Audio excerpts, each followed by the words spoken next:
That's true. Eh, anong favorite naman yung gawin ni Sir Greg? Pero siyempre, ang life niya ay nasa dagat. Mag-boat.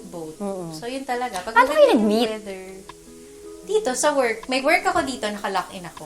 Ayun tayo.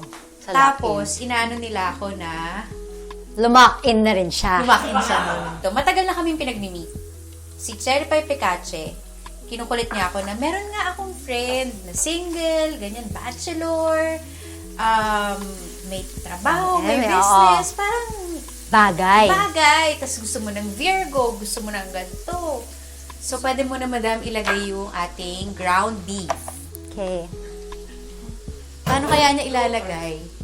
Lahat? At tinong niya isa-isa. Ay, hindi ba Hirapan dapat? tayo. Ganunin mo. Dinampot po niya isa-isa. Eh, kasi baka tumalsik. Alam mo naman, wala akong ibang gawin. Kabuhayan showcase ko na damage. Okay, go. Yung isa pa, sayang.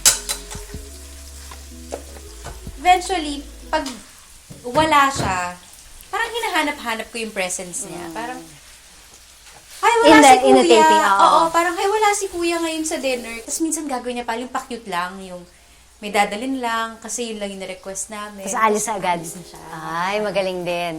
Alam ko yung mga technique. Ah! Yan, binibitin mo.